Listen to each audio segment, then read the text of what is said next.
Welcome, you're watching Kaleidoscope Srilanka Life News Capsule. Recently, the Japan ASEAN Women Empowerment Fund granted a senior loan to Asset Line Finance, who in partnership with Blue Orchard Finance Limited secured what is the first post-COVID loan to a non-bank financial institution by an international lender.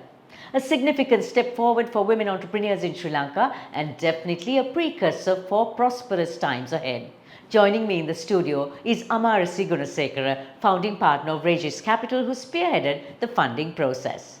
Amarasi, this funding is quite an achievement. What does it mean for women entrepreneurs in this country? This funding is a significant achievement for the country as a whole, specifically because of the timing.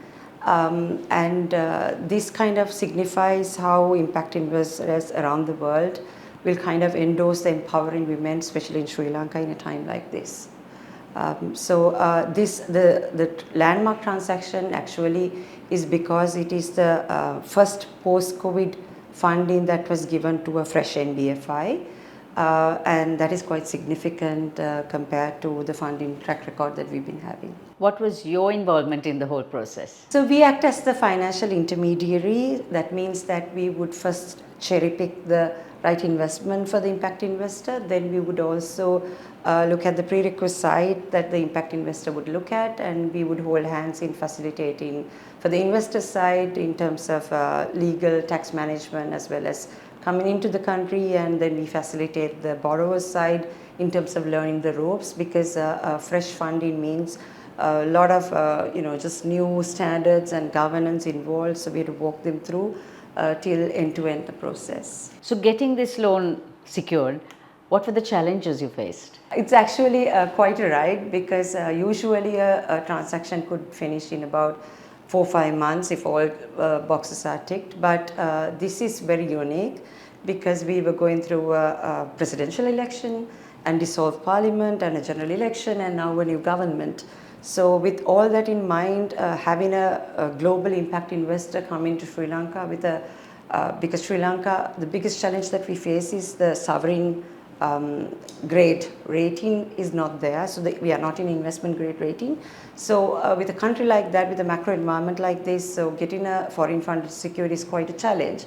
On the other hand, the biggest challenge that we see is usually when it's a fresh institution, like the breaking the ice in terms of the mindset, because it's a long-term commitment. You have to have a long-term vision, and you need to also have all the ducks lined up in order to be able to bring the funding home. So what role do you think women entrepreneurs will have in the future of our economy? The women entrepreneurs have always played a role in Sri Lanka, from the first prime minister to first president to just having a workforce of tea development or tea plucking to apparel industry. So we have a large female workforce in the country that have been neglected.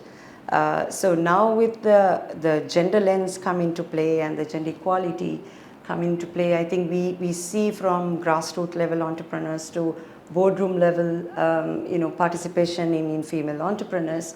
So that is very important to empower them for many reasons, because we would see that once you have like a female entrepreneur embedded or empowered, you would see the whole setup is also being established. I know you're very passionate about women entrepreneurs. Now, looking back, has their work ethic in any way inspired you? Certainly, yes. I think what baffles me most is the fact that the work life and the personal life balance that they have. I mean, we all talk about it, but their balance is extreme, because like I was trying to say earlier, when you nurture somebody like that, they not only empower the whole family unit, but they would inculcate a savings culture.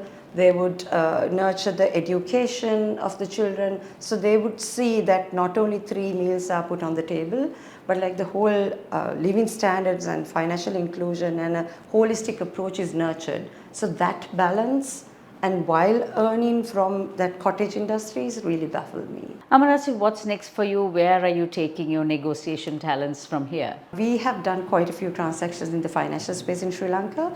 We are also looking at region expansion like Indonesia and Philippines at the moment. But I think what we would like to actively participate is in the SME sector, because we see from post-COVID, we see a big wave of SMEs especially export-driven businesses, family-owned businesses that had evolved. So we also see that they can play a large role in the economy.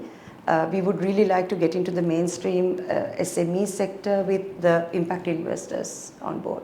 Kaleidoscope is on YouTube, Facebook, Instagram, and LinkedIn. So remember to subscribe, follow, and like us for more.